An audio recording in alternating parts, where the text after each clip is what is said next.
Hi everyone, welcome to this episode of Strata Stories, where we share an owner's Strata story and ask an industry professional what everyone could have done differently to improve that experience. So here we go.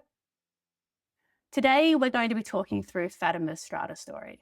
Fatima's story is around her annoyance when she finds someone parked in her car spot and her frustration with the lack of support from the building's Strata Management. Fatima lives in Luma Apartments, a well-maintained apartment building in the outer suburbs. I've lived in the building for over 5 years now. Never really had any problems. Everyone seems nice, but also keeps to themselves, which suits me fine. I'm not much for chit-chat. I'm very much the same.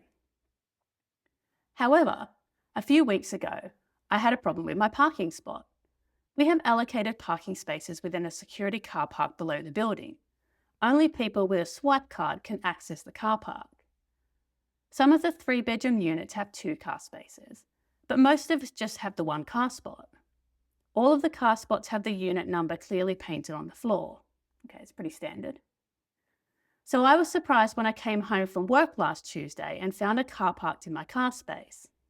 In fact, because I wasn't expecting it, I almost ran into the mystery car. I didn't really know what to do at the time. This had never happened before, and I didn't really know the process to resolve the issue. So I parked in the last available visitor parking space, took a photo of the car in my car spot, and sent an email to the Strata manager. Hi, please see attached a photo of a car that is parked in my car space. Please advise how we address this situation. I hadn't received an email reply by the time I left for work the next day, but I did notice that the car was still parked in my spot when I left. Before I headed home, I received an email from the Strata manager. We do not currently have that number plate on record for any resident.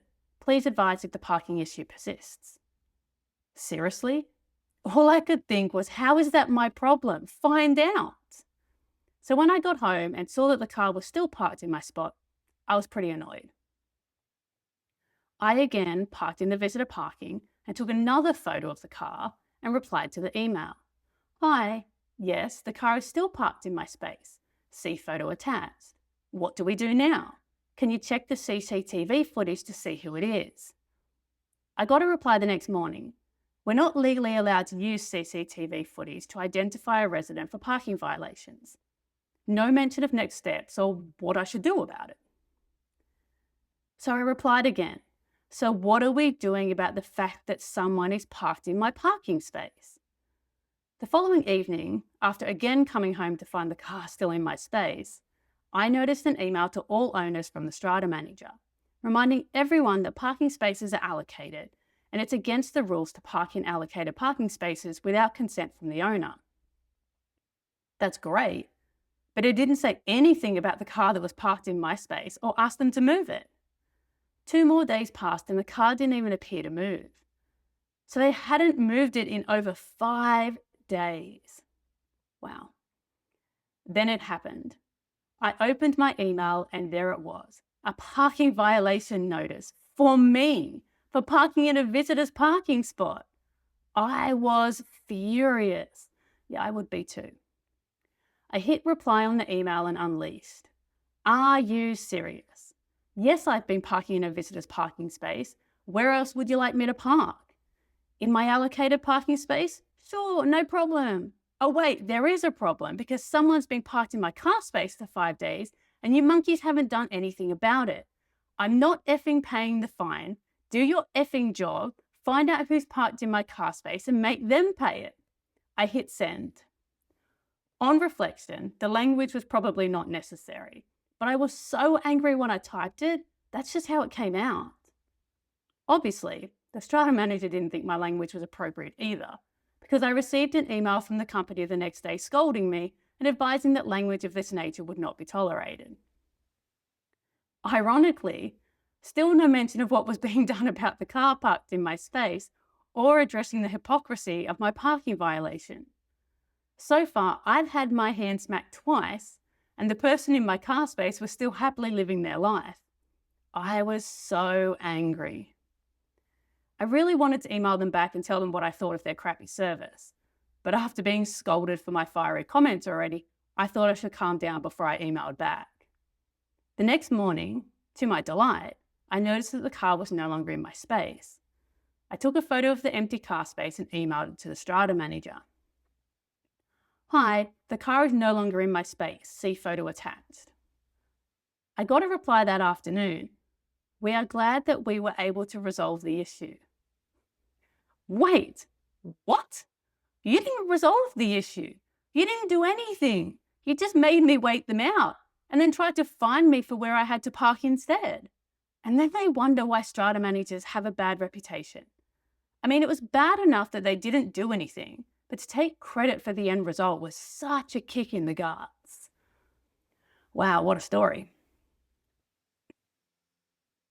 I am really glad we received this story.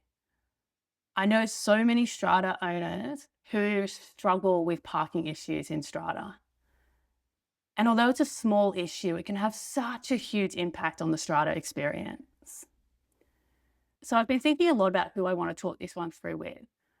And I think it definitely has to be John Martin, or as he's lovingly known in the industry, JM. John has been a really big advocate for the Strata Stories initiative, and I think he's definitely going to have some great insights into this one for us. So let's see if I can get him to join the call. Let's see.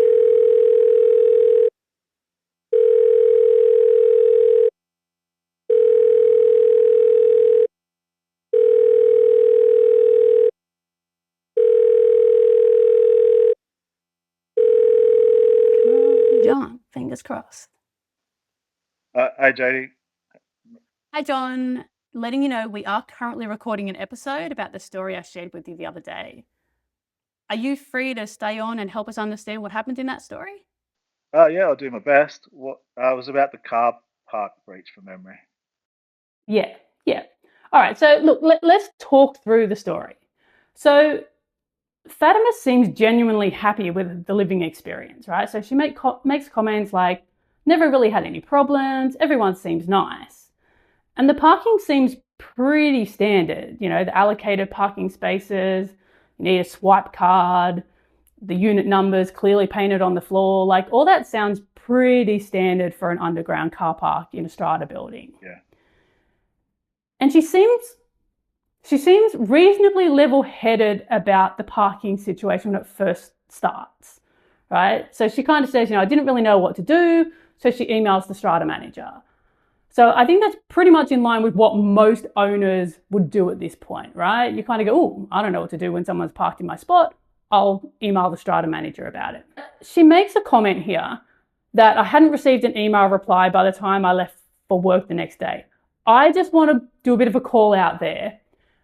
If she emailed that email, like if she sent that email to the strata manager at 7 o'clock the night before, and she's leaving for work at 7 o'clock the next morning, the strata manager may not have even seen that email yet. Like, that's after hours. Like, so the fact that she hadn't received an email reply by the time she left for work the next day is pretty standard. Like, that's an expectation that you've got to be okay with as an owner. So I think the first thing that I probably want to question, John, the email that she got back from the strata manager when they said, we do not currently have that number plate on record for any resident. And her response of, how is that my problem? Find out. Can we talk about her response here? Is her expectation for the strata manager to find out realistic? And if not, why? Because I've got to be honest, as an owner, that would be my expectation too. I'd be kind of like, well, find out, like, isn't that your job? Like, can you talk us through that and help us understand whether that expectation is realistic? Yeah, it's a good question. It's hard to really comment definitively, not knowing the business, but I can only use in my experience what would be a best practice approach. Living in a strata community, and it sounds like Fatima is living in a strata community that, for the most part, is a good community. It's harmonious. It's doing a lot of the right things around, very basic expectation of allocated car parking. It's well signed and what have you. With the strata managing agent, it's not always going to be the case where you move into a building and the strata managing agent is a list of car registration numbers for the residents in that building. In my experience, yes, it's best practice, and we advocate that, as part of our due diligence and onboarding phase. It's something our Strata software can accommodate, and it makes car parking breaches of this nature a lot easier to manage. But without it, as Fatima has found in your story, it can be a long drawn out process because the Strata manager normally is sitting at their desk trying to manage their portfolio from their desk and on email, which isn't, always best practice. And without that detail and minutia, it's making a real simple task a lot harder than it needs to be. So to answer the question in short, yes, a reasonable expectation in most cases, not all, would be to have a listing if it's set up by the strata manager or owners corporation of the car registration numbers, but it's not always the case. Um, Mm. Yeah, it's a hard one to comment with certainty. There's Yeah. nothing in the Act of Regulations that says the owners corporation must document the car rego number of every Mm. resident in the building, nor is Yeah. there anything in a contract that says the strata manager should be doing that. It's a decision ultimately for the Yeah. owners corporation, but in my experience, my advice is always, if you can, to have such a table or register, Mm. just to allow you to address these matters in the most efficient way possible. Yeah. And I guess the truth is, when I'm thinking about this now, like, like some people have two cars, Yeah. so they might only give one license plate because that's the one that usually parks in the car park, and then the other one's out on the street. And then so you're only, you might only have one license plate and not both. And two, we don't yet know that it's actually a resident. Like it could be a visitor, and then there's no way they'd have that license plate for the visitor, right? Like it could have been a visitor who made the mistake and parked in that car space. So the expectation that the strata manager should just magically know every single license plate of every single car that ever enters that car park, that's probably unrealistic. Yeah, it's not realistic at all. I had an example recently where someone in a similar situation had gone into the car park because it was a mixed use building and it was a customer. Now, not to say this is a mixed use building, but a lot of Yeah, people, it could be a delivery driver for all we know, albeit they're not going to stay there 5 years. The point being, yeah, the strata manager, if you call him or her and have that conversation, isn't going to be able to define immediately who owns that car. yeah, A lot, in the previous business I worked at, they didn't have such a register. At Bad Australia, yes, we do. We've set that up from day one, but once the genie's out of the bottle and the owners corporation haven't been proactive in that space, it isn't always a realistic expectation to have that detail at hand, which is why um, you know it's yeah. probably unreasonable to think that the strata manager is going to be able to define who owns that car. Okay.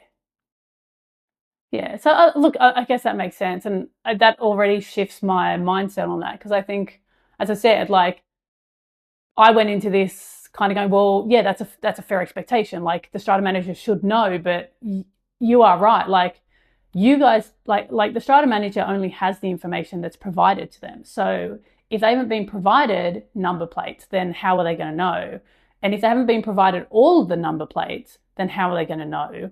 And if that's not even a resident, then how are they going to know? Like, yeah. So I understand from Fatima's point of view, but I think now that's kind of reset my expectation a bit. Like, because I thought Fatima was fully justified in, well, how do you not know? Like find out. Like, but at the end of the day, how are you supposed to find out who owns a car from as you said, it could be, I mean, it wouldn't have been because they were there for 5 days, but let's say it was a guest, a visitor, and they parked in the wrong car spot. Like, how is the strata manager ever supposed to find out who owns that car? That's right. It could be a Like, they're short-term not lease. magic. Yeah, it could be a short-term lease. It could be Yeah, that's Airbnb that shouldn't it. be happening. It could be a whole range of things that leads to Yeah. that car getting into that car space. Okay. Yeah. So that definitely changes my mindset on that because I was full team Fatima on that, and now I'm like, actually, strata manager's probably got a point. Like, if they don't have it, It can they don't have happen. it. Like, It can happen, and in a perfect yeah, world, it should happen. But it's also the owners' corporation are driving that bus, and I've seen bylaws where there is a bylaw where, as part of the residency. It might have been a company title, to be fair, but you had to give up that type of detail so that it could be adequately managed. So if Fatima is a Yeah. member of the owners corporation, that may be something she wants to bring to the attention of the committee Yeah. moving forward. Okay.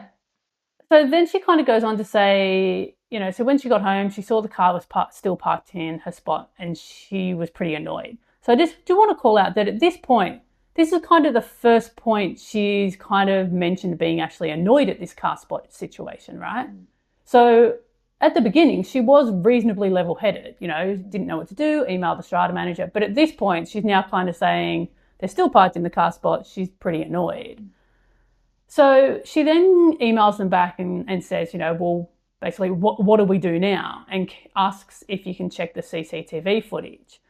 And obviously, the strata manager comes back and says that they're legally not allowed to do that.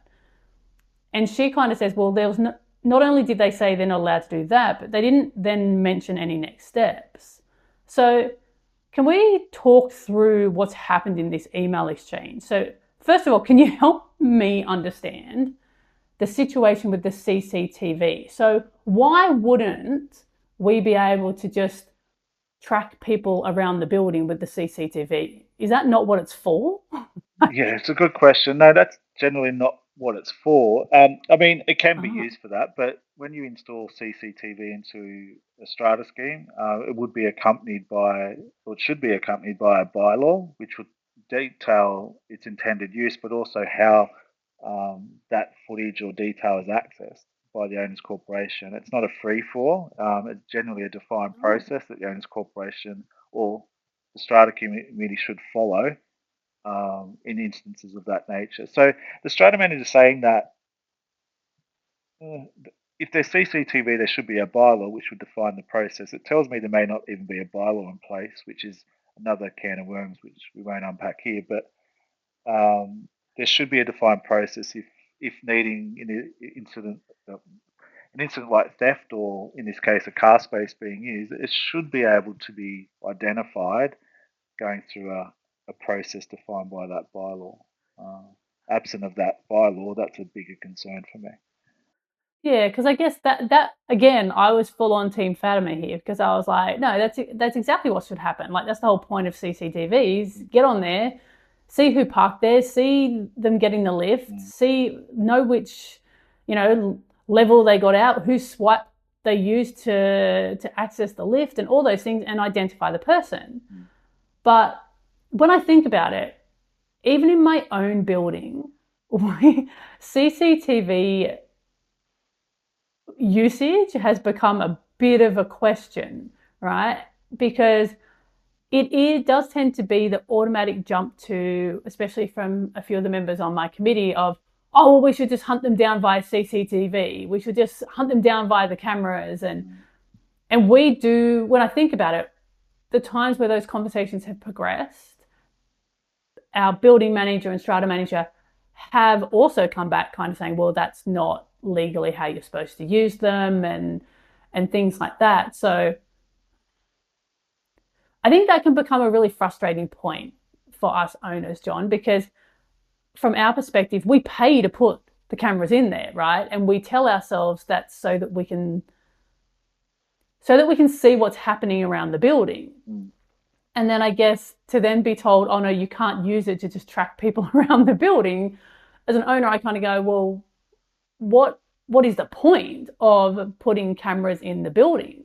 So if it's not, I mean, what you're saying is yes, you probably, if you were willing to follow the processes outlined in the bylaw, you probably could have got access and had a look at that CCTV footage and figured out who was parking there. But in theory, that's not what it's actually supposed to be for. So, what is CCTV cameras actually meant to be used for in the building? Why do we encourage that we put them in? Well, look, it can be used to manage unauthorized access and improve resident safety. There's no question. And again, if this matter had been raised with me, I would enact the bylaw and look through that bylaw and go through the process to view the CCTV Yeah. footage, especially given there's been a long extended stay there. But the reason for security or CCTV is generally around deterrence, whether it be theft, vandalism, illegal dumping is another one, and just monitoring like entry points and common areas.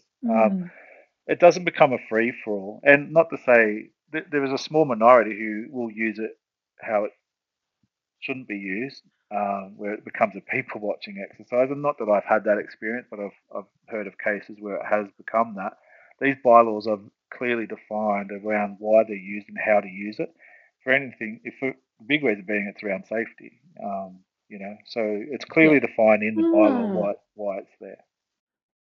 Okay. All right. Cool. All right. I mean, look, that's just helpful knowledge for me, and I guess all the other owners there, because I guess that automatically that becomes the question. Well, then why do we have them? But I guess that makes sense. Like it really is a security, safety, all those sorts of things. Deterrent, yeah. That yes, that's exactly what we use them for. I guess.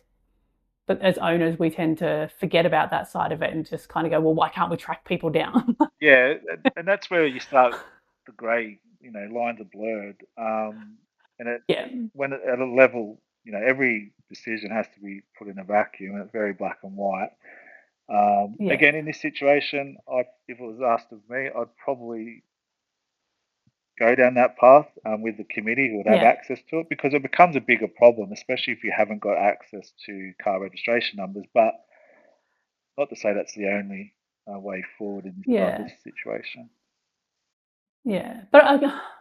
And it's one of those things too, like that's kind of I've kind of had a bit of an aha moment there because I've just thought about it from the other side of this. So, you know, me and Fatima are over here going, well, why can't you just track people down using CCTV? But as an owner in that building or a resident in that building outside of this story, I wouldn't like the idea that people could be tracking me around the building using the cameras. Mhm. You know what I mean? So I guess when you think of it the other way, like, yeah, you would have to be careful how you use those cameras because that's my privacy as an owner That's right, being Jody. kind of violated if it's used incorrectly. Ah, Yeah, so yeah. you've opened the door, and I'll just quickly go through it. And that's exactly the Yeah. point, because you have in strata communities, there's a lot of people, it's generally harmonious, but in a hypothetical, if there's an ulterior motive to tracking that person who's parked in said space, it opens Yeah. Pandora's box. And that's why it has to be Yeah. administered in a tight way,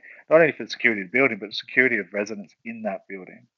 And I won't share Yeah. stories around Yeah. that now, but there are some Yeah. horror stories around CCTV and why people have used it, and it's led to Yeah. other incidents involving local area command, etc. So it's a Yeah. valid point. That actually makes a bit more sense now that I can see it from the other side as well. Like, yeah, I was kind of only looking at it from that, the story side of it. But yeah, from a owner's perspective outside of the story, I wouldn't like. Yeah, I want now all of a sudden I'm like now I actually do want there to be some really strict rules around how you use the CCTV because I don't want someone tracking me around the building as I'm wandering down to the bin chute in my pajamas. Like, Well, yeah, exactly. okay, yeah. Yeah. Okay. No, that look, I'm glad we talked that one through. Yeah. So okay, so in Fatima's story, I guess one thing at this point that has stood out to me is in the email communication to the strata manager, where she's kind of saying, well, what do we do now? Can we use the CCTV footage to identify them? Fatima's actually offering solutions. Like she's seeking guidance and next steps. She's, and I think I'm trying to think of experiences where I've had this situation. Like she's kind of going, help me, help me, help me. What can we do? What's the next step? Can we do this? Can we do that? And she's offering all these solutions. She's asking for help and guidance. But I think maybe the issue that's occurred at this point is that she's kind of said, they came back and said, no, you can't do that.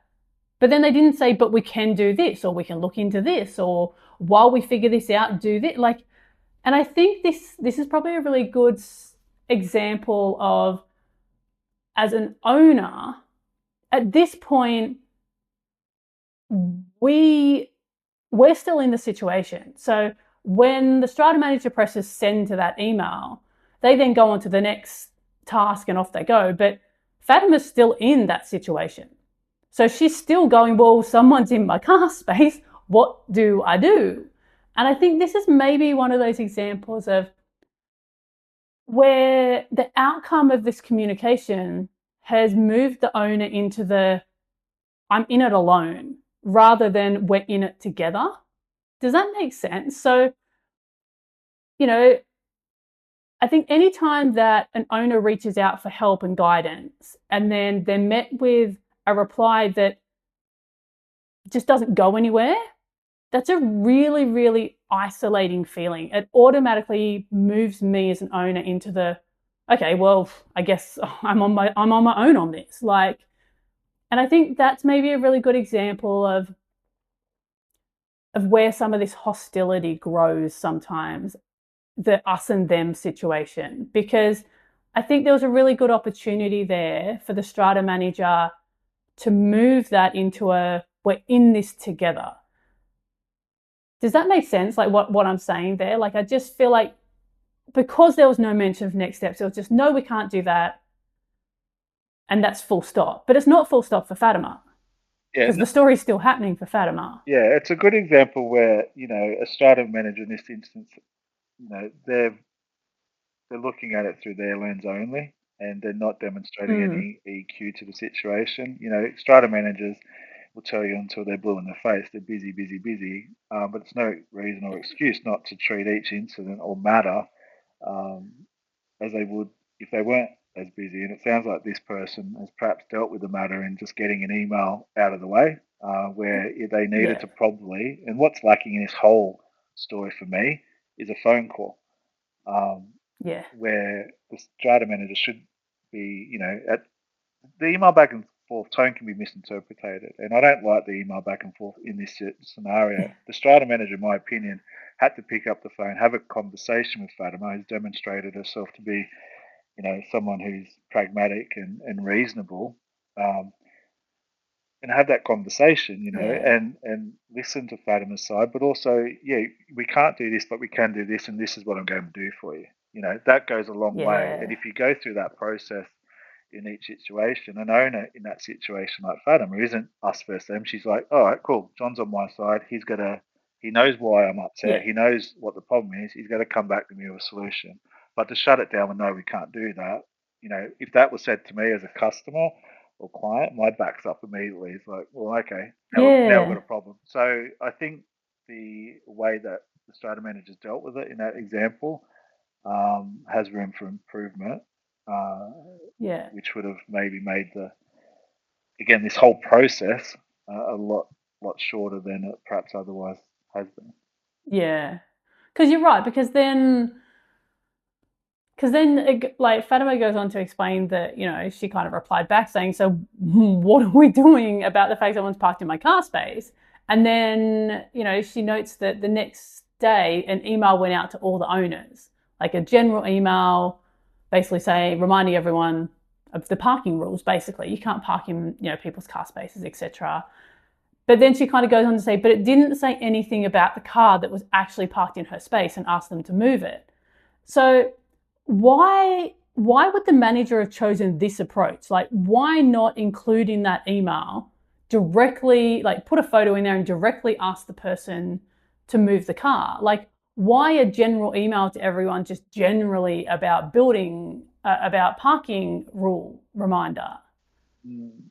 Well, the approach on that one, I get without knowing who owns it, what they've done is a blanket approach to cover all residents or occupants in the building. I don't mind that approach, but the detail in that letter has to be very clear. Yes, a photo would generally accompany a letter of that nature with the number plate showing and making very clear what the breach is and why it should be remedied. A lot of these Mm. situations don't come back to ignorance. It does come back to ignorance. It, a lot of these situations come about due to a lack of understanding or education Yeah, um, of what the rules are in Strata. Again, we don't know who this person is. Is it a resident? It's that's probably it. unlikely based on the evidence you presented in the story here with Yeah, Fatima. It's more sending a letter that not only points to the problem but also educates and details next steps for owners mm. so they are very clear in their understanding as to we shouldn't be doing this, and what happens if they choose to go Mm. down this Because path. you're right. Like, I mean, the chances are, if they were there for 5 days, and chances are it's probably a visitor, and it's probably someone who is coming and who's staying with someone in the building, and that person didn't hasn't realised that they've parked in a owner's spot. They've just assumed that their visitor has probably parked in a visitor spot, and if the visitor doesn't understand that not every car space is just an open free for all, then maybe there is no malice on the other end of this. It's just that lack of understanding. So, Lack of understanding, but but yeah, also selfishness generally comes into play on yeah, occasion. Because I had recently an example where they had one car space. The boyfriend was going to visit for the yeah, weekend. And they just needed somewhere to park. So, you know, resident lets person in. yeah. They go park wherever they want. 5 day long weekend together, and here we are. So there's a lot of variables and whys to it, but it comes That's back to true. education and the letter. Once the occupant gets said letter, he or she may go, oh crap, no, you can't park there. That's your car. You've got to move it out onto the street, or you've got to move it to visitor Yeah, parking. So I don't mind the approach, but it needs more yeah, detail and more definition and an opportunity to educate residents was missed, in my yeah. opinion. And I think that's the part that probably annoyed Fatima, is the fact that instead of being grateful that the strata manager sent out an email to everybody reminding them that they can't park in car spaces that are allocated for owners, instead of being grateful for that, for what they sent the email, she was then frustrated because it was just generic. It didn't actually say anything about the car parked in her space. So again, she again, it just, from Fatima's mindset, from the owner's perspective, again, we're not in it together. I'm in this experience alone. Like, so you'll send out a general email reminding everyone they can't park in car spaces, but you won't highlight, hey, someone's parked in Fatima's car space. Like, you know what I mean? Like, again, Fatima's on the outside of it, all on her own. Like, and I think that's kind of where, you can kind of hear the frustration growing in Fatima about this. And I can't help but to think that that's that whole feeling of, well, I'm in this alone and I'm cranky that no one's in this with me. Yeah, I agree with you. And what the strata manager's done or demonstrated is a lot of tick in the boxes. Yes, I've emailed her. Yeah, Yes, I've acknowledged. Yes, I've sent a letter. But the letter's a template. That type of letter needs to be detailed and specific to the situation. yeah, Again, an opportunity to educate and highlight why this isn't appropriate and what the next steps are. So yeah, there's a whole lot yeah, of complacency being demonstrated. Probably as a strata yeah, manager in a portfolio where they're overwhelmed, but it doesn't yeah, negate their responsibility to Fatima as a member of the owners yeah. corporation. So she then goes on to obviously say that, 2 more days pass and hasn't moved, and it's now been over 5 days, that they've been parked there. As an owner, I've got to say, after 5 days, I'd be pretty livid. Like, I'd be furious that this has gone on for 5 days and that someone has had the gall to park in my car space for 5 days. And, John, I'm going to ask the question that I know every single owner is screaming in their mind right now. If that is my car space, and I've paid for that car space. So I made the choice to pay extra to buy a unit with a car space in that building instead of a unit without a car space. So I've paid extra for that car space. That's my car space and I own it. And someone is parked in my car space, which is my private property. Why can't I just get them towed? It's my private property that they're parked in. Yeah, it's definitely, I would agree. If I wasn't working in Strata, I would have towed it by now. Um, but when it comes to cars and common property, there is a legal and procedural process to go through. And the reason there is that process is because of, liability and Fatima organising a tow truck to remove said car opens a whole new Pandora's box that she probably doesn't want to get herself into without going through the proper process. The car space is common property and part of the lot, yes, but the owners corporation nor Fatima, they don't have automatic authority to tow vehicles unless you've got a specific bylaw that will permit towing, or the vehicle has been clearly abandoned. And then if it has been abandoned, which I don't think it has, there's a whole other process to deal with that situation. Yeah. Because I think as an owner, that's a really frustrating Mm. thing. Like, because I guess if someone parked in my driveway of my house without my permission, I'd just call a tow truck, right? Because they've parked their car on my private property. And that seems to make sense. But then when you move that logic over into strata, into an apartment building, and you're like, well, they're in my car space, which is mine. I own it. I paid for it. And all of a sudden you don't actually have any rights to do anything about it. Like, there's definitely a level of frustration there because I hear from a lot of owners a lot of the time around parking, well, it's my car space. Why can't I have it towed, clamp the wheel, whatever, right? Because for us, it's my car space. I owned it, I paid for it. I should be able to do whatever I need to do to navigate the car space. But it's just not the case, right? Like, and is that just something that as an owner, I just need to let go and just be okay with?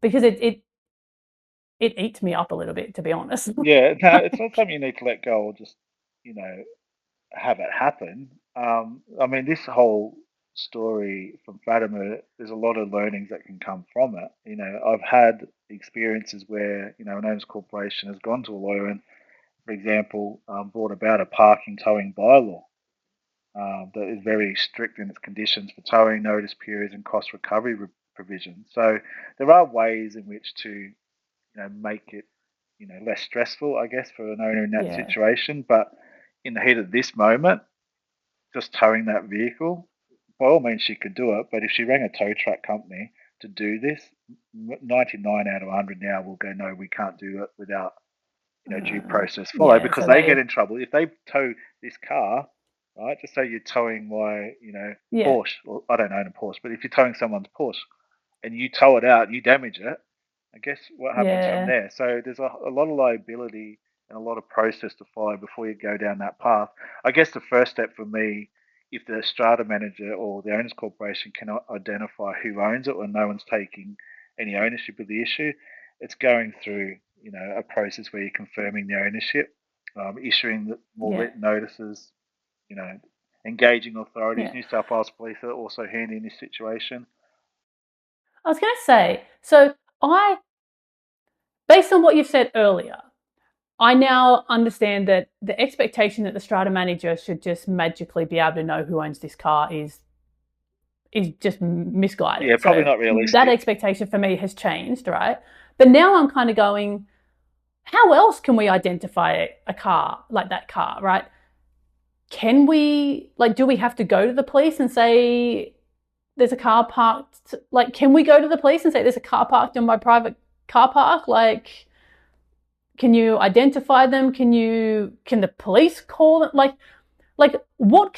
are there any other ways that we can navigate finding out who owns that car? Because even if we just go with the assumption that the person doesn't realize they're parked in a owner spot and not a visitor spot, then really the only thing is to find out who it is and contact them and let them know and ask them to come and move it. Problem solved, right? But is there any other way to actually find out who owns that car? Yeah, I haven't dealt with it for a while. But by bringing the New South Wales Police, they generally won't get involved in a matter where, if the car is on common property, is a jurisdiction or Mm, what have you. But they can confirm if the vehicle's been stolen. They may be able to assist in some way there. But they're yeah, not also going to hand over readily information to Fatima, who said, well, there's a car parked in my spot. They're not going to say, well, Jody owns it yeah, and this is that's a phone number, give her a call. They're not going to do yeah. that. So Okay, you know what? That's fair. Like, I didn't even think about it from that side. Like that, yeah. They're not just. I wouldn't like if the cops just handed over my mobile number and said, yeah, "Yeah, just give Jodie a call, yeah, ask her to move it." yeah, Yeah, okay. councils may be able to assist, considering the impounding act, but Yeah. there's a whole process to go through. And generally speaking, Mm. it shouldn't get to that point, although it has in Yeah. this situation. But Yeah. But no, look, even that's now just, I feel like I've had an aha moment of, I'm like, we'll just go to the police and police will find out who it is. But again, the police can't go handing out people's contact numbers to random people who say someone's parked in my car space. Like that would be anarchy in itself, right? well, I've had it where the police have said, Yeah. "Oh, thanks for reporting it. We've been look that car was stolen, right?" So this is another scenario. They could Ah, have got in there illegally, or and they've yeah. parked the car because they've stolen the car, and then the police will deal with it. But if it isn't stolen, Yeah. they're not going to be able to do all too much, in my Yeah. experience. But I haven't had to deal with that Yeah. particular matter for a while. But they're not going to give you Jodie's phone number so you can go track Jodie down. All right. Yeah. Okay. No, that's fair. Okay. So let's move on to the part where she then gets the parking violation notice. So I had to laugh when I first read this story and I read that because I was just like, oh, that is just like the icing on the cake for poor Fatima, right? And I was so angry on her behalf, John. Like, I was like, this poor woman, like, and I just like, so help us understand how this could have happened. So, I mean, on the surface, you kind of understand how it could happen. Like at the end of the day, owners are not allowed to park in visitors' parking spots, right? So you understand how the violation happened, but how could a violation possibly be sent to poor Fatima for parking in the visitor spot when someone's been parked in hers? Like, Yeah, really, how could that possibly happen? yeah. Technically, yeah, it's a breach, but no action should be taken given the history of what we know about the story. The strata manager as well would be, or should be, speaking and coordinating, corresponding with the strata committee, who'd be well aware of the situation, and would be a make good or an alternate solution that Fatima Parks in said visit the space until this matter is resolved. Now, how does it happen? It happens when a strata manager who hasn't demonstrated a high EQ in this situation has again probably got an email, got a, a letter or an email, phone call about this breach, and as opposed to not putting two and two together, they've gone about an automated process and generated a bylaw breach letter at a relevant charge and sent it out without again slowing down, pausing, and looking at the situation for what it is. It's not an So again, excuse, but that's just what's happened. just checking the box, like that whole, and I guess I, I guess I always try and see things from the other side, John. So I know in my building we have some of the owners and the committee members who are very keen to car park surveillance. So they go around and they walk around the car park and they'll notice if someone's parked in a visitor spot that's not supposed to be parked in the visitor spot. Like they know, right? They're like on it. And they take a photo and they send it through to the strata manager and say, send them a violation. So I can understand how the strata manager might have received that email from someone on the committee saying, hey, this is a resident's car, they've parked in the visitor spot, send them a violation. And in that moment of just going through their tasks for the day, they've just done the task without making that connection of, oh, hang on, that's unit 27. Oh, that's Fatima. Oh, I bet she's parking there because of the thing that's happening with her car space.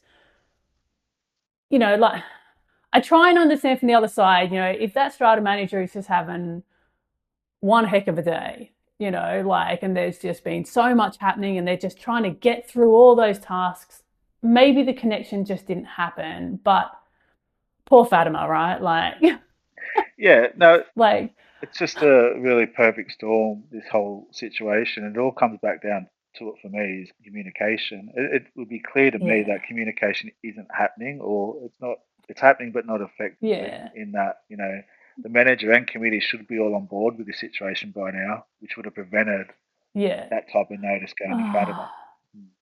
Yeah, I mean, because that's the thing, right? So, I mean, I kind of think of it from my building's perspective, right? So to me, I'm like, lucky for Fatima that there is visitors parking spots available because Yeah, I know in my building, true. There's no, like, if you get there at 5 minutes past 5 in the afternoon, the visitor spots are full, Yep. right?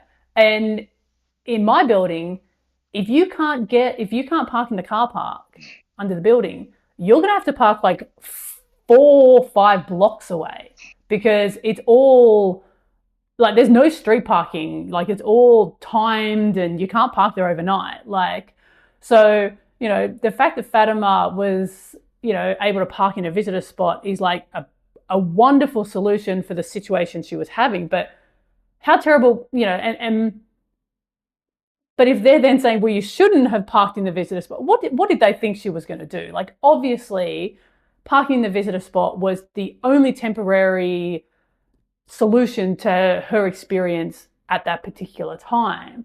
Like, I mean, if she wasn't meant to park in the visitor's car spot, that can't possibly be the expectation, right? Because what else was she meant to do? Like, is there an expectation, John, that she shouldn't have parked there? She should have had to go park somewhere down the street. Oh, look, if you're the Strata police, and there's plenty of them in working in Strata or on committees that want to enforce that rule, they have a right to because she's not technically a visitor. I'll make that Mm, clear. But at the same time, in the real world, based on what's been presented, Fatima should be parking yeah, in there for a temporary period until the owners' corporation deal with the matter of someone parking in her space. yeah, The strata manager or committee or both need to pull their head in if they think that's an appropriate way to yeah, deal with the matter. Yes, they could lean on the yeah, act and what have you, but in the real world, um, that doesn't pass any type of hub yeah. test. So, yeah, so technically the violation is correct. It's just not fair. Yeah, and we're not in the fair business, but at the same time, common sense must be applied to each situation. Again, this Mm, strata manager, he or she isn't probably he or she's time poor, and they're dealing with it yeah, on the very surface level. And this, yeah, here's a breach, here's a breach, here's a breach. But take a yeah, minute, step back, understand it's Fatima's car. She's got nowhere else to park. You're dealing with a matter that you yeah. can't solve. The visitor space is there. She should be able to use it without any issue.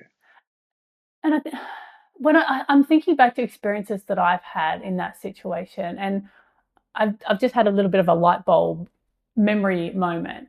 So what you're saying is right. Like sometimes you just sometimes it does seem like the strata managers can just be in the mindset of just getting the task done. What are the rules, etc., etc. And an example of that for me is that I've just remembered we had a situation in our building where someone parked in an owner's car spot and again had actually been there for, I mean, I don't know how many days, but I'm assuming more than one. And I know that what happened was that as a member of the committee, and this particular owner had actually just joined the committee, so all of a sudden they had all of the committee members' email addresses, and I got this email from this person, kind of telling me I need help. Someone's parked in my car spot, and Strata's not doing anything. And of course, I'm kind of like, what is it? Why is someone emailing me about this problem? Because at that point, I didn't know she'd joined the committee and that she even knew who I was. And I then obviously forward that off to the strata manager saying, hey, I don't know why I'm getting this email. Can you help me understand what's going on here? And that's when the strata manager let me know that someone had been parked in this lady's car space for a few days and that the strata manager and the building manager had been trying to deal with it. And that obviously and again, it's funny. So, they then advised, that this owner had become quite, angry about it and had been harassing the building manager about it, all day. And I think it's a really good example, I think, that sometimes it's easy to forget what's happening on the other side, right? So, because my automatic response was, oh crap, like, well, I guess first things first, have we arranged for her to have a car spot somewhere else while we figure this out? And they were like, oh no, I mean, I guess we can do that.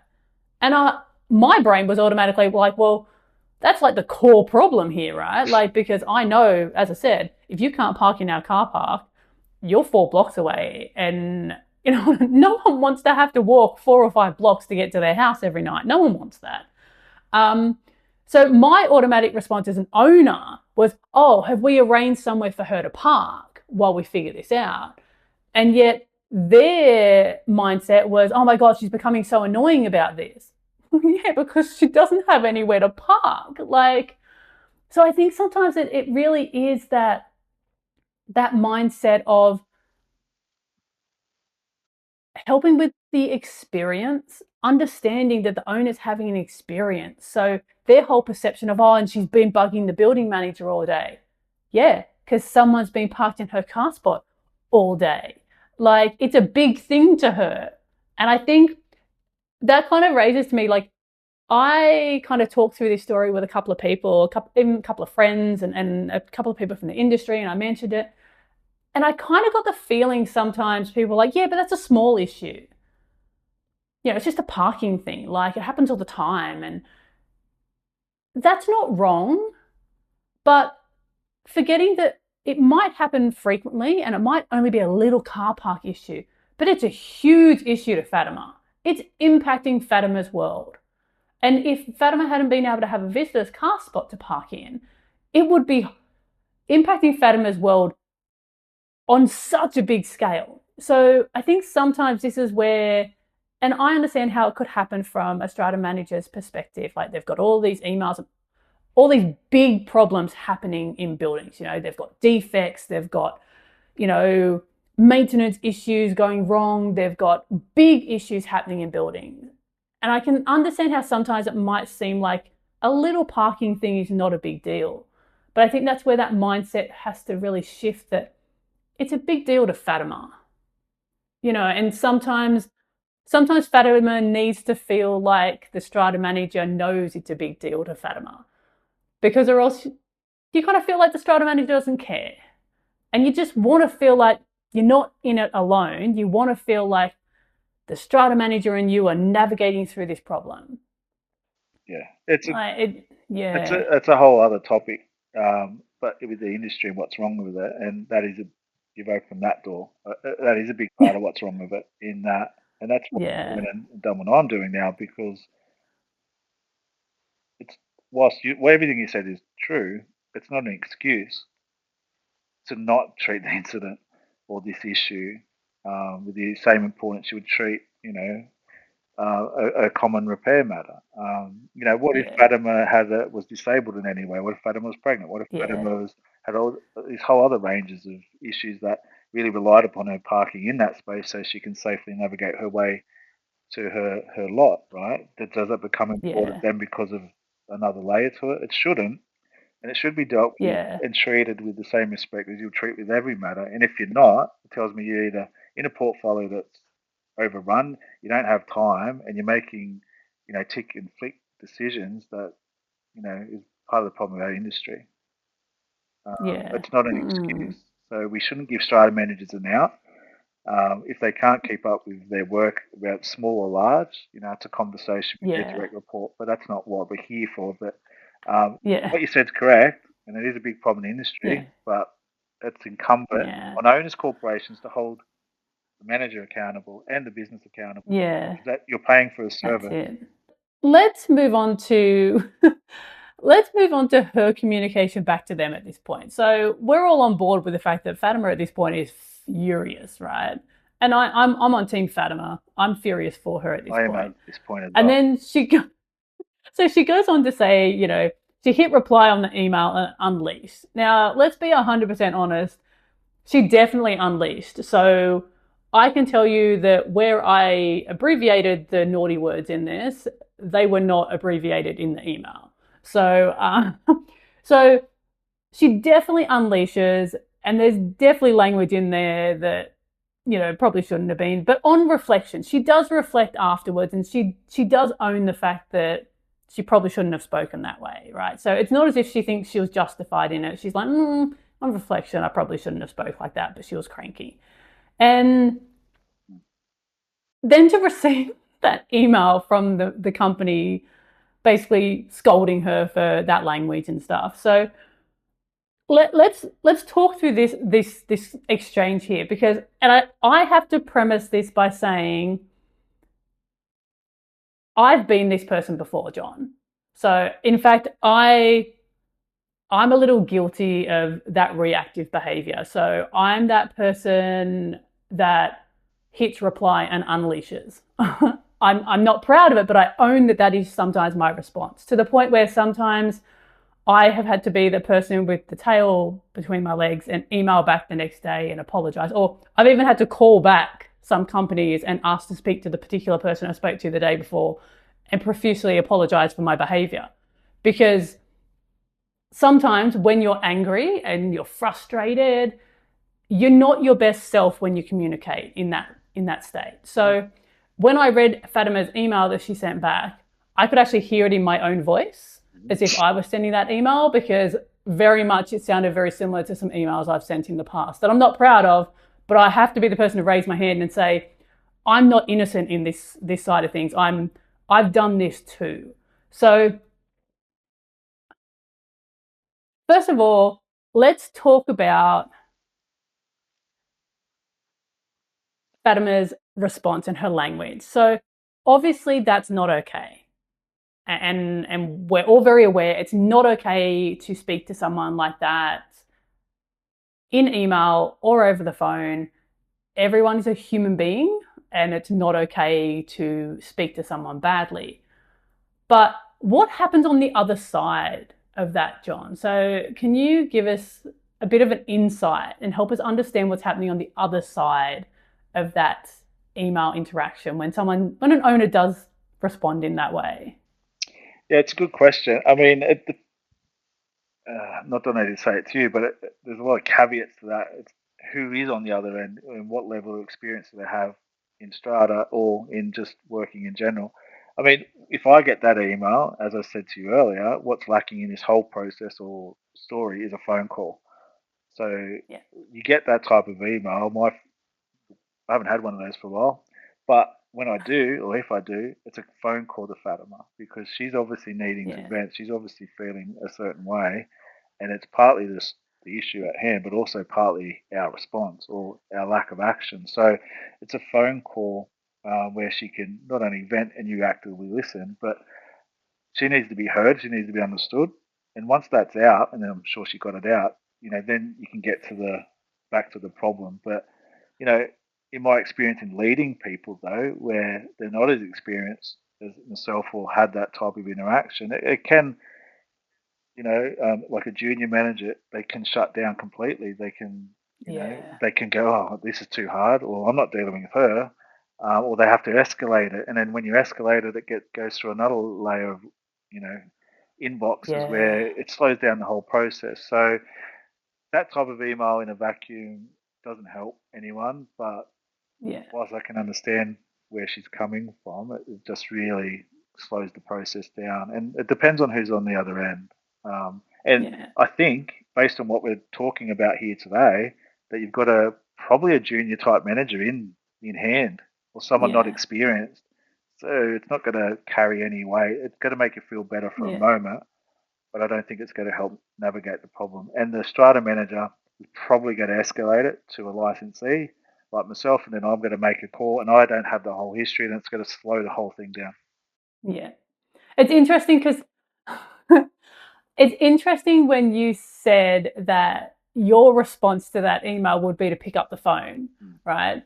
And I've got to applaud you for that, because when I think about it, I'm the opposite person. If I receive that email, I'm putting that email on unread and I'm just ignoring it for the Mm. next 24 hours, There you because go. Mm. I'm cranky that they spoke to me like that. Mm. So, my who do you think you are narrative triggers off in my head. Mm. And then also, the last thing I want to do is pick up the phone and have that person talk to me like that verbally down the phone. So to me, I'm going to avoid that like the plague. Yeah. So yeah, so you're right. It probably made her feel better for 5 seconds. And then even afterwards, you can see she actually felt guilty for it afterwards. But yeah, she probably put more of a barrier in place, Yeah. because chances are that person then isn't going to want to actually help. They're going to be a bit cranky at it. They're probably going to be standoffish. So yeah, And I think maybe that's something that as owners we kind of have to stop and think about. Like, if we want help, then yelling at someone is like the opposite way of getting help. Or the And person can't although help. justified if you're frustrated, Yeah. yeah, Or, that's it. like again, I think the picture you've painted or Fatima's painted is a junior manager. That person gets that email, they don't know what to do. So you know what they do? They yeah, go, "We're not going to eat the frog. We're going to leave that alone, and I'll get to it when I get to it." And then yeah, all the while, Fatima's sitting there checking her yeah. inbox, checking Fatima's her getting inbox. crankier and Yeah, crankier. there's no reply. There's no reply. This is all overcome with a phone call, way earlier Yeah. than now. Yeah, and you're right though, because like the whole way along, you've said if they just picked up the phone and called Fatima, the whole escalation of her frustration really could have been Yeah, avoided.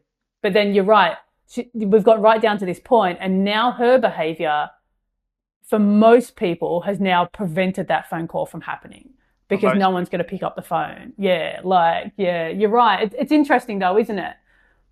But um, yeah, because Fatima's completely justified in my mind, right? But also I'm like, it doesn't help. no. So, yeah, So the part of, and I don't want to do it a TED talk that I'm known for, but part of being a strata manager is being a leader, yeah, and you lead, the owners corporation and committee, and you know having those hard conversations or picking up that phone call much earlier than now is necessary and needed because Fatima's in her own moment. We need to be that, life raft, if you will, to help, pull her out of whatever she's going through. from what you're saying there, John, actually, and again, another light bulb moment for me. Why do you think Fatima keeps emailing? Like, she's not getting the response that she needs from Mm. email. Like, why do we think that she hasn't just at this point picked up the phone and called and said, look, stop emailing me nothingness, like help me, like, Mm. because it's interesting. So what you've kind of said is that all the way along, you're like, if someone had just picked up the phone and called Fatima, all of this, not necessarily the parking issue, but the escalation of emotion could have definitely been altered, right? But then I'm also kind of like, why, what's getting in the way for Fatima of calling? Because I'm now thinking of myself. I always try and go back to myself as an owner. I never call my strata manager either. I always email them, even back and forth. Like, we can go back and forth for days via email. And when I think about it, the amount of words I put in those emails back and forth, we could have just had like a 3-minute phone conversation and it would have been done. Like, do you think that our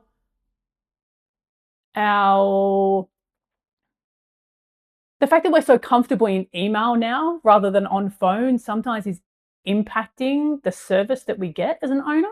Yeah, it's detrimental. I think I call, not that Fatima's one in this situation, but I deal with them most days, the keyboard warrior or hero. It's easy Yeah. to vent or to say something you're not going to say on the phone or in person, which is why I like the phone call. Not to put them in an uncomfortable spot, but you're making a better connection with that person. Where Yeah.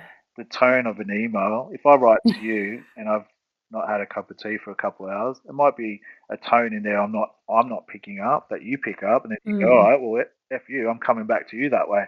Have a phone Yeah. call, and I think it is impactful and detrimental in not only our industry but all industries because people Yeah. either SMSing, using an app, or sending an Yeah. email. Like, You're losing connection. we're all in typing it out rather than verbal. Like, Some aren't even because typing what you've anymore, just Jody. They're using AI, yeah, and the AI will that's send you true. send you whatever the AI thinks it's supposed to, Oh, portray. that's so true. So soon it's not even going to be like human typing. Yeah. So what you've just said there, like, it's just I'm making that connection back to Fatima's story, and you made the comment of you don't get tone and you don't get all those things in writing. I'm just wondering, like, it's the tone that really makes the difference in a strata manager being able to really step into the experience with the owner. Because I'm thinking back to Fatima's email. Now, if that hadn't been an email and she'd still said all of those same words, but she was on the phone to the strata manager crying, saying all of those words, I would assume that strata manager's response would have been very, very different to what she got because it was an email. Because in the email, all they heard was the anger. They didn't hear the frustration and the overwhelm and the misery that she was in, because that doesn't come across in writing. Just anger does. But if they'd heard her crying about this as she was saying those not great words, that would have been a totally different experience between an owner and a strata manager than it was sending that email. Yeah, absolutely. And I think you're right that the fact that we shy away from phone calls really is moving us away from that human relationship. It really is, because we don't have any idea what's going on the other side of that email. We make assumptions. Yeah, a lot of assumptions, and then a lot of the time incorrect, or the magnitude of the issue isn't properly articulated in that email, and Yeah. then we go down a whole another rabbit hole. So that's not just strata management, but in this type of back Yeah. and forth client Everything. interaction, we're losing that art of having the phone call where that connection's made. But if I pick up and speak to an upset person, for the first 5 minutes, I'm letting that person just vent. Once it's out of the system and they're back to a base level, we can have a good conversation, and then you get that connection where Fatima is like, oh, he hears me, understands me, he's on my side, he's going to help me get through this. I'm not on my own. But at the That's moment, it. you're playing email wall or email tag, and you're one upping each other. Once you get to three emails, we're having to go back, or two emails, I think it is in my world. I'm picking up the phone, and then I'll go, Yeah. hey, per our conversation, Fatima, this is what I'm going to do. But I'm not going to keep interacting with you because you're upset. Yeah. And I think it not only is it on the Yeah. communicator, being Fatima, but it's also on the person receiving that to, Yeah. take some responsibility and accountability. And that both are Yeah. lacking, and that's contributing to what was a small problem is now a much bigger issue. Yeah. Because what you're saying is right, because the next thing that happens in the story is that she kind of states, after she got that email back from the company, basically saying that speaking to them in that manner is unacceptable, etc., etc. She then goes on to say, but ironically, there was still no mention of what was being done about the car in her car park, or the fact that her parking violation seemed very unfair, right? So again, it really highlights the fact that because this wasn't a verbal conversation, it became so inhuman to the point where they forgot that underneath all of that frustration in that email, there's still a problem. Fatima's still in this experience. She still needs help. Like, it was so easy to forget that, to the point where they didn't put anything on the end of that email about what are the next steps for the problem that she's having. So at this point, she's still seeking that guidance and that next step, and she's still in the situation, right? So yes, she communicated badly and the language wasn't acceptable and all those things. But on the other side of that, she's still in the situation. Someone's still in her car spot. She still doesn't know what to do. She's still in it. Like, so she's still, and again, on the outside of that email, at the end of that email, she's still in the outcome of she's in it alone instead of we're in this together. So there's been so many opportunities for it to be turned into a we're in this together, and it just keeps getting missed. And I think at this point we can probably agree that it's now come from both sides. There's so many things that both sides could have done communication wise that could have moved this needle for them, that could have moved them into the we're in this together. If they'd picked up the phone, if she'd picked up the phone, if they had emailed her in a way of, oh, this is what we can do right now, but for now, parking the visitor spot, we'll get through this, like we'll figure it out together. All that narrative wasn't there that moved this experience for Fatima out of the I'm alone in this to we're in this together. And you can start to see throughout the story, so many opportunities were missed on both sides. That's the big takeaway for me. It become us Yeah. versus them, and it didn't need to be, and it was from both sides. And become Yeah. less about the problem and more about who's right. And no one's, Yeah, that's and that's what strata boils down to a lot of the time in my experience. And that's where, again, it requires leadership at the strata management end to, understand and identify that in terms of training. But this situation is, yeah, it's a good, it, this situation, a lot of the, where we can improve is a lot of where strata goes wrong, in my experience. yeah. And not just strata, a lot of these type of industries. Yeah, because she definitely showed some restraint. So, Yeah, she she did. took on board what they were saying Yeah, about the fact that you can't email us and talk to us that way. Because she did kind of say, that she really wanted to email back and tell them what she thought at that point, but she knew she should calm down first. So she heard the message, right? So, and that's fine, but yeah, she's right. She's still then alone in it. There's no next steps, there's no nothing. And then we move on to the part of the story where obviously she comes out the next morning and the car's gone. And she's like, yay, so she takes a photo, emails it to the strata manager to let them know the problem's gone now. And that's like a really yay moment for Fatima. Like you can imagine, she's like, oh my gosh, at last, like this is amazing.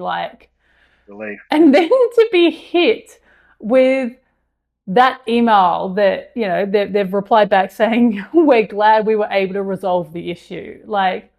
And it's such an innocent reply, right? In any other scenario, that reply wouldn't have had much of a response at all from Fatima. But having that response after that long, drawn out experience of being in it alone, and then have that reply where I have to assume that the strata manager in no way was trying to take credit for the situation being resolved. It was just their phrasing. We're glad we were able to resolve the issue. The royal we. Yes, they could have phrased it slightly different. We're glad the issue resolved itself. All those things. But it's interesting that because of that phrasing, that we're glad we were able to resolve the issue, had elicited such a frustrated response from Fatima, where she's kind of like, wait, what? You didn't resolve anything. You didn't do anything. I'm on Team Fatima with this one, right? Because if I'd gotten that, I've already made it really clear that sometimes I can be reactive. So if I got that, I would have been out of my mind. What do you mean you didn't do anything? You didn't help me. I had to do it all myself and all those things. But is there a reason that Fatima... Is there something on the other side of that Fatima that I shouldn't be on Fatima's side? So is there something on the other side of that situation that if I knew I might not be on Team Fatima? Does that make sense? Yeah, I don't think there is. I just think it comes back again to the level of experience of the person at the other end here, where they've replied in an innocuous way, which meant no harm, but didn't think about the email reply and the situation or the experience Fatima's had. Yeah. And again, for me, just from what I'm hearing, to me, it's an experience thing, or someone with a Yeah. very low EQ that just isn't cognizant of what's happening here. Again, Yeah. there's no phone call. They don't understand how Fatima is feeling. And Yeah. she has a right to feel aggrieved by the email, but Yeah. with, in the big picture, it's a little thing, but again, it's a bigger thing than it needs to be because of the whole experience, which has been That's it. it's been handled poorly. Yeah. But it's interesting, isn't it? Because I think I always try and put myself in the other person's shoes on the other side of this story, because I'm aware these stories come from owners and we don't always have that visibility and understanding of what's happening on the other side either. So when I try to put myself in that strata manager's shoes who sent that email, they're probably just happy that this problem's now gone, because there's one more problem off their list of things that they need to be addressing, right? So, if we do assume that this strata manager has a very, very full-on portfolio, they're very overwhelmed with the volume of communication and management tasks that are needing to be done, then the fact that Fatima's emailed saying, hey, the car's moved, everything's good, they're like, yay, quickly send off an email, boom, tick that off the list. Fatima's sorted, right? So it is one of those things where when you think about it from their side, and again, to them, it's a little parking issue. Great, problem solved. Everyone's happy now. They probably didn't think to stop for 2 seconds and think about the phrasing of their email. It was just simply an acknowledgement that the problem was now solved, right? I don't think in any, I choose to believe that they weren't trying to take credit for it. They just didn't stop to think about the phrasing of their email. Absolutely. That's what's happened there. It, again, comes back to that person's experience, in my opinion. But it's just thank God this issue's done, and they've wrote it in their way, and they want to move on with life. But Fatima, her only issue is that issue, and if she thinks there's again some credit taken for something where they haven't really played a role, I can see her point of view. Well, then of course, like, because obviously, then she goes on to make the statement. Then they wonder why strata managers have a bad reputation. I mean, it was bad enough that they didn't do anything, but to take credit for the end result was such a kick in the guts. Like, so she's actually really offended by that email when, like, and it's so unfortunate that that's then her last experience of her last engagement point for that experience, because she's so offended by that email. And the strata manager probably meant absolutely no offense by it at all, to the point where they probably didn't even think about it when they sent the email. And yet it's elicited such a negative response from her, and really moved into that narrative of, why, they wonder why strata managers have a bad reputation, So let's talk about her response, John. So that whole, they wonder why strata managers have a bad reputation. Look, I hear some forms of that statement from a lot of owners when they're having a bad experience or they've just had a bad experience with strata. Like, from a strata management perspective, what does that feel like on the other side when you're hearing that narrative from owners across the board?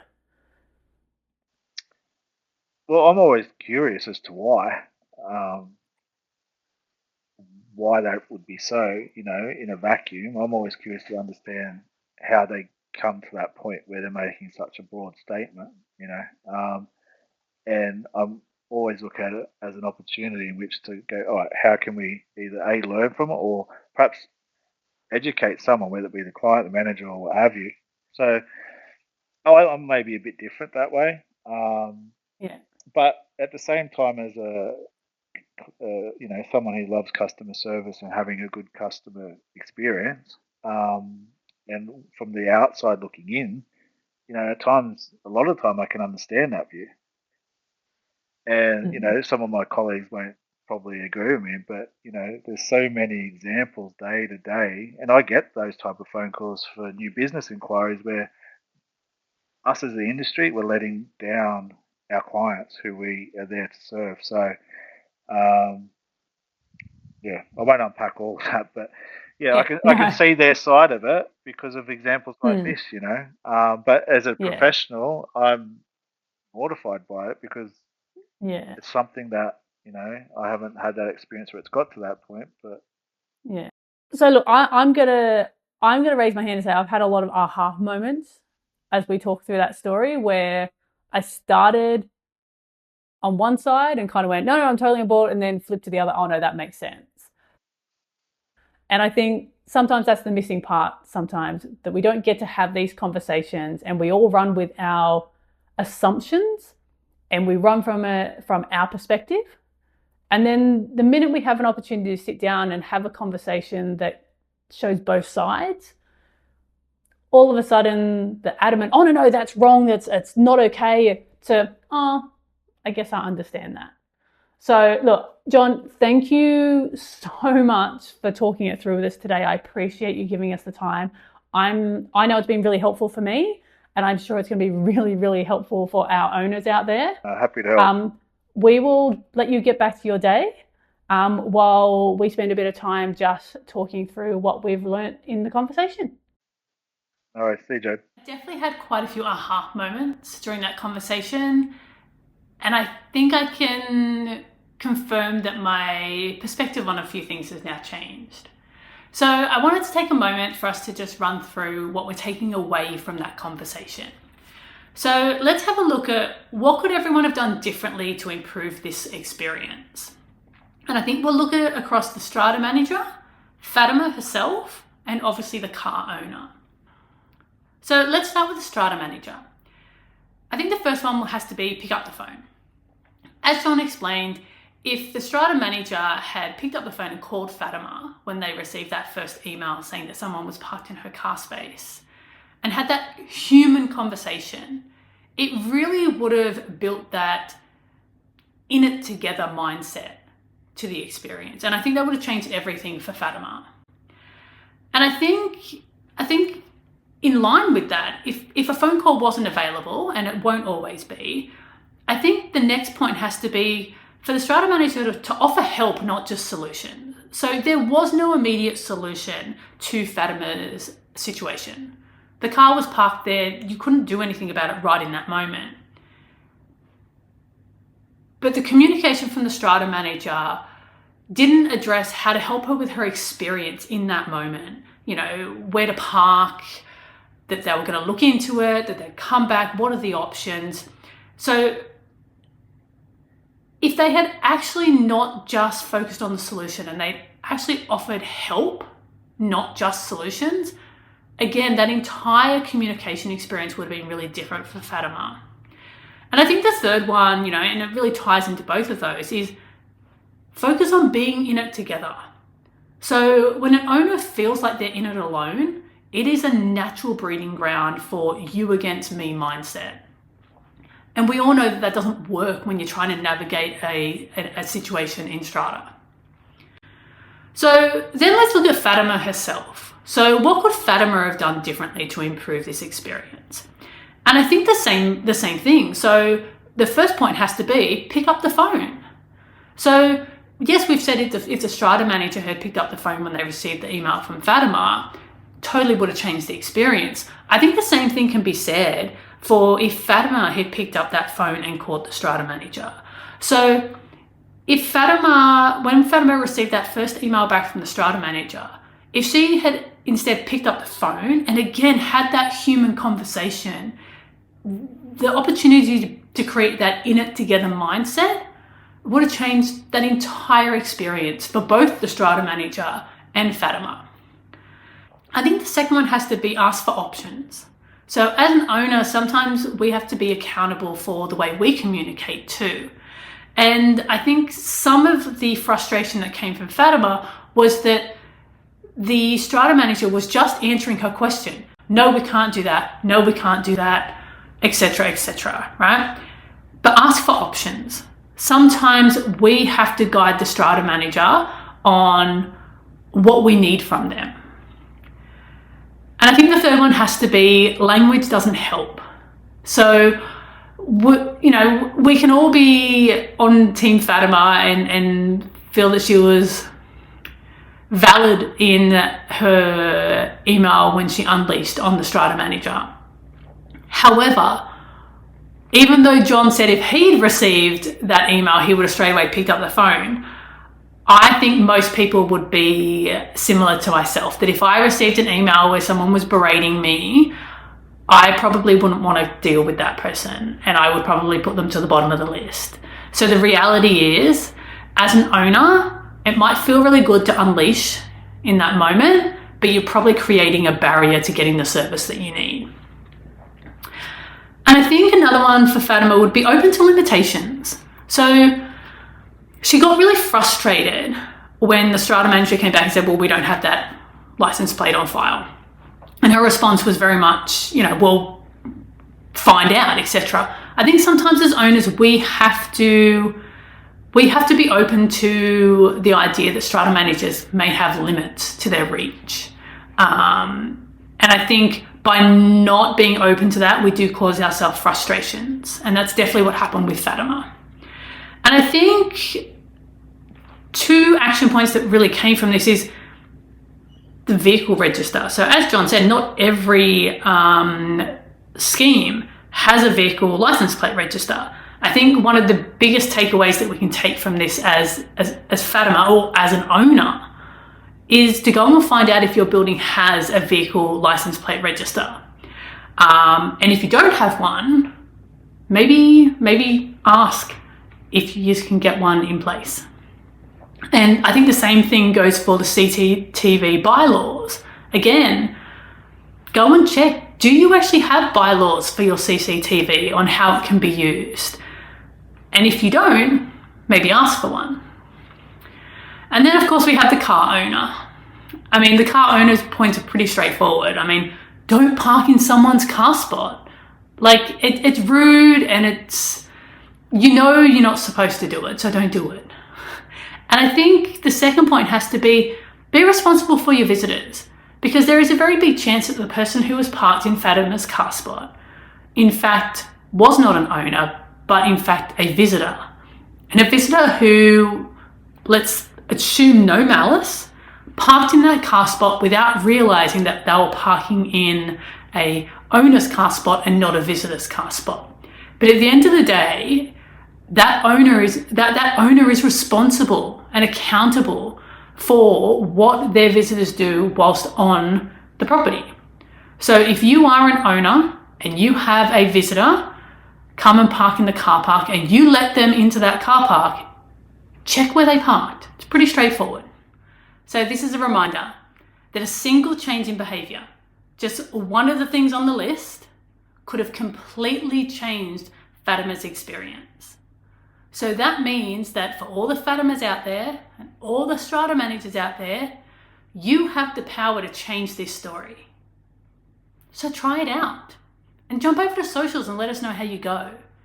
Because this isn't the end of the conversation. This is actually the beginning. We learn, we try, we continue the conversation. And if the conversation leads to new learnings, we'll drop a link to the update episode below. Now, personally, myself, I'm going to go and have a look into my own building's CCTV bylaws. And I'm going to see if there's any parameters in those bylaws to help us establish how we can use our CCTV to help navigate some of our parking issues. Now, I'll keep you all updated on how we go with that on our socials. Now, as always, don't forget to hit the subscribe button so you know when new episodes are released. And thank you for sharing this journey with me. And I will catch you in the next one. Bye.